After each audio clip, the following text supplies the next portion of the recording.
Hello friends, simply উর্মিতে আপনাদের সকলকে স্বাগত রইল। আশা করি আপনারা সকলেই খুব ভালো আছেন। তো এখন রেমাল ঝড় আসা শুরু হয়েছে, বৃষ্টি হচ্ছে। তো বৃষ্টির মধ্যে একটু নতুন ধরনের পকোড়া বানিয়ে ফেললাম। তো চলুন শেয়ার করি, আর নামটা পরে বলি। তো প্রথমেই পনির নিলাম, এক টুকরো পনির আমার ফ্রিজে ছিল, একটা গোটা ক্যাপসিকাম, একটা বড় পেঁয়াজ আর 5টা কাঁচা লঙ্কা। এবার পনিরগুলো আগে আমি কেটে নেব। কাটাটা আপনাদেরকে দেখিয়ে দিই। এরকম করে পাতলা পাতলা করে আগে কেটে নিয়ে তারপরে একদম সরু সরু করে কেটে নেব। এই দেখুন, ঠিক এইভাবে সরু সরু করে কেটে নিয়েছি। এবার কাটবো লঙ্কা। লঙ্কার বোটাগুলো ছাড়িয়ে নিয়ে দেখুন 2 ফালি করে নিয়ে তারপরে এটাকে 3 টুকরো করব। লঙ্কাগুলোতে কিন্তু খুবই ঝাল, 5টা ব্যবহার করেছি, যেহেতু এটা চিলি পনির পকোড়া। আর একটা পেঁয়াজও কেটে নিয়েছি, ওটাও লম্বা লম্বা করে কেটেছি। এবার ক্যাপসিকামটাও একটু লম্বা করেই কেটে নেব, পুরোটাই দেব। এর মাঝখানে যে লঙ্কার বিচিগুলো আছে ওগুলো বের করে দেব। বের করে দিয়ে দেখুন এই লম্বা লম্বা করে কেটে মাঝখান দিয়ে আরেকটা কাট লাগিয়ে দেব। পুরোটা এইভাবে কেটে নিয়েছি, নিয়ে এবার একটা বোলে ট্রান্সফার করব। বোলে ট্রান্সফার করে নিলাম সবগুলো। নেওয়ার পর আমার ডাব্বাতে বেসন ছিল 4 থেকে 5 চামচ পরিমাণে, ছোলার ডালের বেসন। আর দিয়ে দিচ্ছি দেখুন চালের গুঁড়ি ছিল, এটা 2 টেবিল স্পুন পরিমাণে দিয়ে দিয়েছি। খুব বেশি বেসন ব্যবহার করলে এটা ভালো লাগবে না। আর পরিমাণ মতো লবণ দিয়ে দিয়েছি। আর এতে আরো কিছু মেশাবো, দেখতে থাকুন। দেখুন এটা হচ্ছে, দেখুন গার্লিক পাউডার মেশাচ্ছি, এই যে 1 টিস্পুন পরিমাণে দিয়ে দিলাম। এবার সয়া সস 1 টেবিল স্পুন পরিমাণে। এবার দিয়ে দেব একটু চিলি সস, যেহেতু চিলি পনির পকোড়া ওই কারণেই। তো চিলি সসও 1 টেবিল স্পুন পরিমাণে দিয়ে দিয়েছি। এবার দেব ডিম। একটা ডিম আগে দিয়ে দেখব, মনে হচ্ছে 2টো লাগবে। তো প্রথমে একটা দিয়ে একটু মিশিয়ে দেখব, যদি কম মনে হয় তখন আরেকটা ডিম দিয়ে দেব। 2টো ডিমেই ঠিক হবে আমার মনে হচ্ছে। তো এটাতে তো ঠিক হচ্ছে না, তো আমি আরেকটা ডিম দিয়ে দেব। জল আমি একটুও ব্যবহার করব না, ডিমেই মাখবো এটা। তো আরেকটা ডিমও আমি ভেঙে দিয়ে দিচ্ছি। দিয়ে এবার আলতো হাতে এটাকে খুব ভালোভাবে মিশিয়ে নেব। ভালোভাবে মিশিয়ে নেওয়ার পর এই দেখুন রেডি হয়ে গেছে। এবার আমি এটাকে একটা শেপ দিয়ে ভাজতে থাকবো।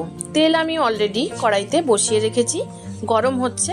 আর এদিকে এই মিক্সচারটা আমি একটু লম্বা লম্বা শেপ দেব। আপনারা চাইলে গোল শেপেরও বানাতে পারেন। তা আমি একটু লম্বা শেপ দিচ্ছি। ঠিক এরকম ভাবে এক জায়গায় করে দিয়ে দিতে হবে। খুব বেশি বেসনের প্রয়োজন নেই। দেখতে থাকুন, তেল আমার গরম হয়ে গেছে। আর এটা আমি হাই ফ্লেমেই রেখেছি, কারণ এটাকে হাই ফ্লেমেই ভাজতে হবে। তো সবগুলো হয়নি, অর্ধেকটা দিয়েছি, 2টো ব্যাচে আমাকে ভাজতে হবে। তো দেওয়ার পর যেহেতু হাই ফ্লেমে, আমি সাথে সাথেই এগুলোকে উল্টে দেব। উল্টে দিয়ে এবার একটু লাল হয়ে যাওয়ার পর এগুলোকে তুলে নেব। 2 দিকটা হয়ে গেলেই তুলে নেব। এই দেখুন ঠিক এরকম, খুব লাল করব না, এরকম ভাবে সবগুলো তুলে নিয়ে সেকেন্ড ব্যাচে বাকিগুলো ঠিক এইরকম ভাবেই ভেজে নেব। এটা কিন্তু ডবল ফ্রাই হবে, একটা ফ্রাইয়ে হবে না, যেহেতু ক্যাপসিকামে একটু জল থাকে, ওই কারণেই ডবল ফ্রাই না করলে এই পকোড়াটা খেতে ভালো লাগবে না। তো এই দেখুন এটাও ঠিক আগের মতোই ভেজে নিচ্ছি। ভেজে এটাকে তুলে নেব। তেল ঝরিয়ে এগুলোকে তুলে নিচ্ছি। সবগুলো তুলে নেওয়ার পর এটাকে আমরা রেখে দিতে পারি, সকালে বানিয়েও রেখে দিতে পারি, যখন খাবো তখন আরেকবার ফ্রাই করে নিলেই হবে।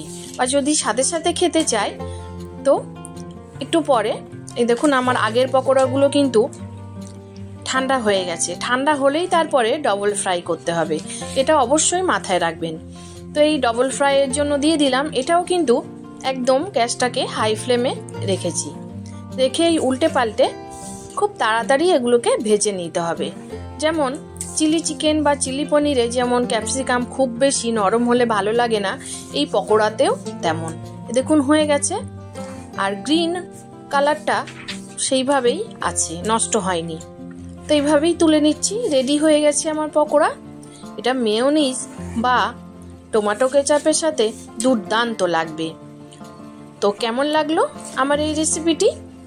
যদি ভালো লাগে তাহলে অবশ্যই লাইক, শেয়ার, কমেন্ট করতে ভুলবেন না। আর নতুন বন্ধুদের কাছে রিকোয়েস্ট রইল চ্যানেলটি সাবস্ক্রাইব করে দেওয়ার, আর পাশে থাকা বেল আইকনটিও প্রেস করতে ভুলবেন না, যাতে আমি ভিডিও ছাড়লেই নোটিফিকেশন সবার আগে আপনার কাছে পৌঁছে যায় আর আপনি আপনার সময় মতো দেখে নিতে পারেন। তো এই বৃষ্টি হচ্ছে, সব জায়গাতেই হচ্ছে, বাংলাদেশ বলুন, আমাদের ভারতে বলুন, বৃষ্টির মৌসুম। তো এরকম পকোড়া বানিয়ে খান, আশা করি ভীষণ ভালো লাগবে। আর যার যেটা পছন্দ আপনারা গ্রিন চাটনিও বানিয়ে নিতে পারেন। একটা ভেঙে দেখাচ্ছি, দুর্দান্ত হয়েছে, ভিতর থেকে দেখুন দারুণ লাগছে। তো আশা করি এই পকোড়া আপনাদের ভালোই লেগেছে। কাছ থেকে আরো দেখাচ্ছি, দেখুন আমার বাড়িতে তো আমার হাজব্যান্ড খেয়ে একেবারে ফিদা। তো আজ আসি, ধন্যবাদ সবাইকে।